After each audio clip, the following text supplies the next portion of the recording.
स्वागत छ हजुरहरुलाई। नेपाल सरकारद्वारा नयाँ नक्सा अन्तर्राष्ट्रिय समुदायमाझ पठाउने तयारी। अशक्त अपाङ्गता भएका र एकल महिलाको भत्ता रोकिनु अमानवीय कार्य नेपाली कांग्रेसको भनाई। जापानको नारिता उड्यो नेपाल एयरलाइन। भारतीयको आक्रमणबाट सीमा क्षेत्रमा खटिएका सशस्त्रका हवलदारको घाइते। नेपाली सेनाद्वारा टिङ्कर र लिपुलेक पुग्ने सडक निर्माण सुरु। विदेशबाट शव ल्याउन समस्या। विश्वभर कोरोना संक्रमितको संख्या 52,05,000, 3,37,000 को मृत्यु।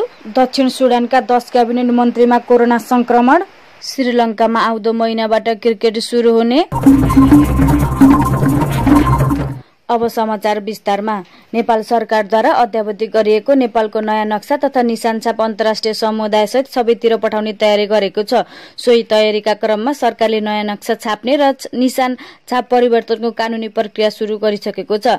नेपालको संविधानको अनुसूचित 3 मा रहेको निशान छाप र त्यसभित्र अद्यावधिक नक्सा राख्ने कानूनी प्रक्रिया सुरु गरेको हो। संविधान संशोधनको प्रस्तावसँगै नयाँ निशान छापमा अद्यावधिक नक्सामा सामेल कालापानी र लिपुलेक र लिम्पियाधुरा छापिनेछ।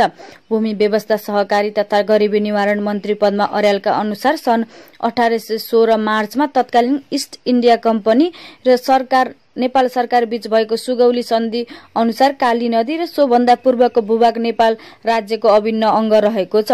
काली नदी पूर्वका गुन्जी, नाभी, कुटी लगायत बस्ती रहेका भूभाग समेत नेपालको सिमानाभित्र पर्नेछन्। प्रधानमन्त्रीका परराष्ट्र सल्लाहकार डाक्टर राजन भट्टराईले सबै प्रक्रिया पूरा पछि अन्तर्राष्ट्रिय जगतमा नयाँ नक्सा पुग्ने बताउनु भएको छ।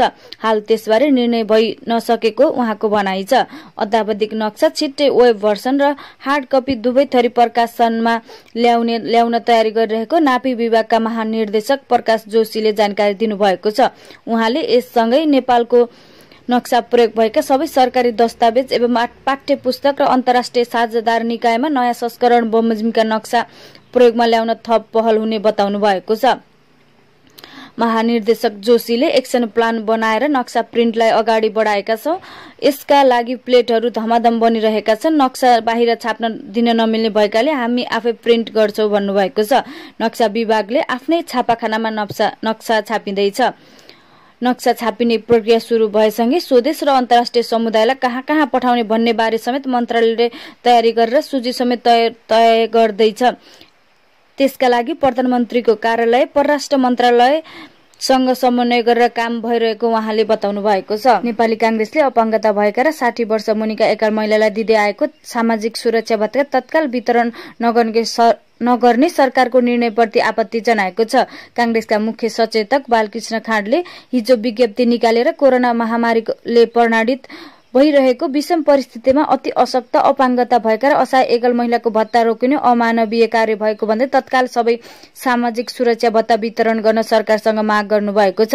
विज्ञप्तिमा नेपालको संविधानमा अशक्त अपाङ्गता भएका व्यक्ति र असहाय नेपाली नागरिकले सामाजिक सुरक्षाको हकमा वञ्चित रहनु नपर्ने ग्यारेन्टी गरेकोमा सरकारले त्यस विपरीत सामाजिक सुरक्षा भत्ता नदिने निर्णय गरेकोमा आपत्ति जनाएको छ।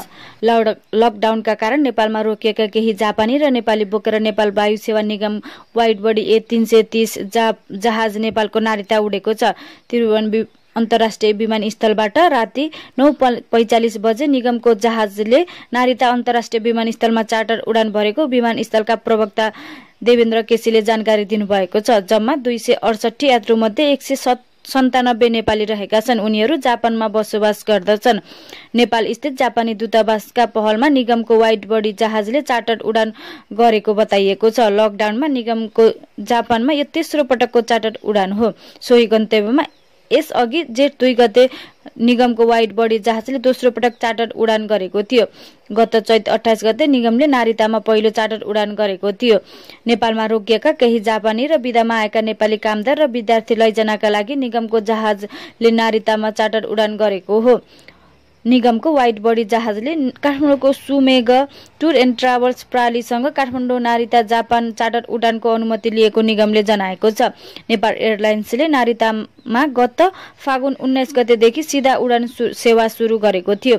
कोभिड-19 को संक्रमण विश्वभर फैलिएपछि उक्त गन्तव्यको उडान हाल स्थगन भएको छ। जिल्लाका सीमा क्षेत्रमा भारतीयको आक्रमण बढ्न थालेको छ। नेपाली भूमिमा लगाएको खेती थन्काउन थन्काउने बहानामा झुन्डमा आएका भारतीयहरूले सीमा क्षेत्रमा खटिएका सुरक्षाकर्मीमाथि आक्रमण गर्दै आएका छन्। नेपाली भूमिमा प्रवेश गर्न खोजेपछि हिजो मध्याह्न सशस्त्र प्रयोगका हवलदार शङ्कर चौधरीमाथि भारतीयले आक्रमण गरेका छन्। कचन कवाल गाउँपालिका घेराबारी नजिकै 122 नम्बर पिल्लर छेउको अस्थायी पोस्टमा बसेका प्रहरी हवलदारमाथि भारतीयले आक्रमण गरेका हुन्। सीमा क्षेत्रको नेपाली भूमिमा घाँस काट्ने बहानामा छिर्न खोजेका भारतीयले सशस्त्रको टोली रोक्न खोज्दा सुरुमा मुखमुखै लागेका थिए। त्यस लगत्तै 30-40 जनाको झुन्ड आएर आक्रमण प्रयास गरेको गाउँपालिका प्रमुख अन्जार आलमले जानकारी दिनुभएको छ। सशस्त्रका हवलदारलाई गालामाथि कञ्चटमा प्रहार गरेका छन्। यो किसिमको आक्रमण देशमा लकडाउन सुरु भएपछि नै गाउँपालिकाको विभिन्न क्षेत्रमा 3 पटक भएको छ। सीमामा आएर खेती थन्काउन पाइन्छ कि भनेर सीमा प्रहरीलाई अनुरोध गर्ने र आउन नदिएपछि गाली गौलोज र हातपातै समेत उत्रेको आलमको भनाइ छ। गाउँपालिकाको टोली सुरक्षाकर्मी र नजिकका स्थानीय गएर गरेको छलफल गरेपछि उनीहरू फर्केको आलमले जानकारी दिनुभएको छ। दार्चुला जिल्लाको ब्यास गाउँपालिकाको घाँटी बगर क्षेत्रमा नेपाली सेनाले सडक निर्माण सुरु गरेको छ। यो सडक निर्माणपछि टिङ्कर र लिपुलेक पुग्न भारतीय भूमिको प्रयोग गर्नुपर्ने अहिलेसम्मको अवस्थाको अन्त्य हुनेछ। असारसम्ममा उक्त क्षेत्रमा गोरेटो बाटो निर्माण भइसक्ने नेपाली सेनाले जनाएको छ। सेनाको प्राविधिक टोली घाँटी बगर क्षेत्रको थी भन्ने स्थानमा तैनाथ भइसकेको र अब चाँडै नै बाटो निर्माण कार्य सुरु हुनेछ।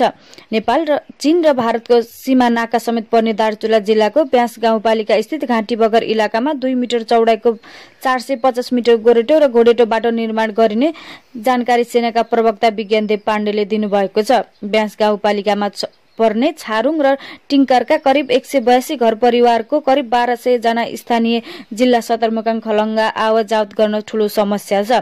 ब्यास गाउँका पालिकामा पर्ने मौरी भिरमा ठूलो चट्टान र घाँटी बगर भन्ने स्थानमा पहिरो समेत गएकाले आवत जावत गर्न समस्या भएको हो। घाँटी बगर र मौरी भिर इलाकामा पर्ने 450 मिटर सडक अविलम्ब सुचारू गर्न दार्चुला जिल्ला सुरक्षा समितिबाट निर्णय भए बमोजिम सडक निर्माण गर्न सेना खटिएको हो। खाडीका देश र मलेसियामा 2 महिनाको अवधिमा कोरोना र अन्य कारणबाट 207 जनाको ज्यान गएको छ। युएमा 4 महिला र 42 पुरुष गरी 46 जना, साउदीमा 1 महिला 48 पुरुष गरी 49 जना, मलेसियामा 44 पुरुष, कतारमा 1 महिला र 40 जना पुरुष गरी 41 जनाको ज्यान गएको छ। यस्तै कुवेतमा 5 जना महिला र 6 जना पुरुष गरी 11 जनाको, बहराइनमा 3 जना, सेल्ससमा 1, दक्षिण कोरियामा 3 जना, टर्कीमा 1, ओमानमा 1 र जोर्डनमा 1 जना तथा अन्य विभिन्न देशमा 6 जना पुरुष गरी लकडाउनको अवधिमा 207 जनाको ज्यान गएको वैदेशिक रोजगार बोर्डले जनाएको छ। बोर्डका अनुसार 58 जना मृतकका परिवारले गन्तव्य देशमै अन्त्येष्टिका लागि सहमति दिएका छन्। युएईमा 46 मध्ये 32 जनाको परिवारले उतै अन्त्येष्टिका लागि सहमति दिएका छन्। अब युएईका 14वटा सबको व्यवस्थापन बाँकी रहेको छ। साउदीमा 49 मध्ये 7 जना मृतकका परिवारले उतै अन्त्येष्टिका लागि सहमति दिएका छन्। मलेसियामा 44 मध्ये 2 जनाका मृतकको परिवारले मात्रै उतै सद्गत गर्ने अनुमति दिएका छन्। मलेसियामा पनि 42 को मृतकको सब व्यवस्थापन गर्न बाँकी रहेको छ। बहराइनमा 1, सेल्सियसमा 1, दक्षिण कोरियामा 3 जना मृतकका परिवारले अन्त्येष्टिका लागि अनुमति दिएका छन्।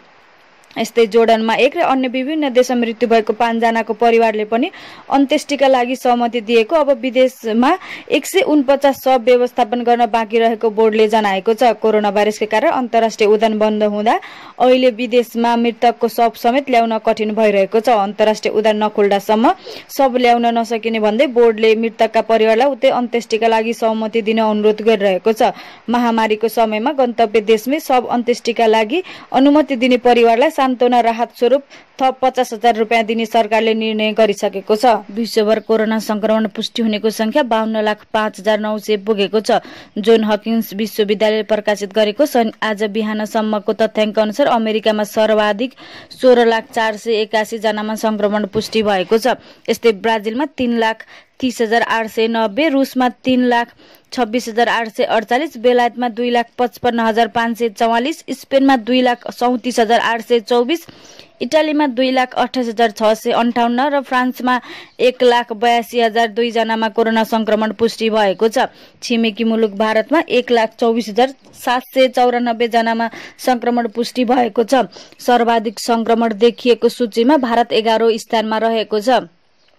भारतभन्दा अघि क्रमशः Iran, Turkey, Germany, France, Italy, Spain, बेलायत, रुस, ब्राजिल र अमेरिका रहेका छन्। विश्वभर 3,37,572 को मृत्यु भएको छ। मृत्यु हुनेको संख्या पनि अमेरिकामा नै सर्वाधिक रहेको छ। त्यहाँ 95,921 जनाको मृत्यु भइसकेको छ। त्यस्तै बेलायतमा 36,475, इटालीमा 32,616, स्पेनमा 28,628, फ्रान्समा 28,218, ब्राजिलमा 21,048 को मृत्यु भएको छ।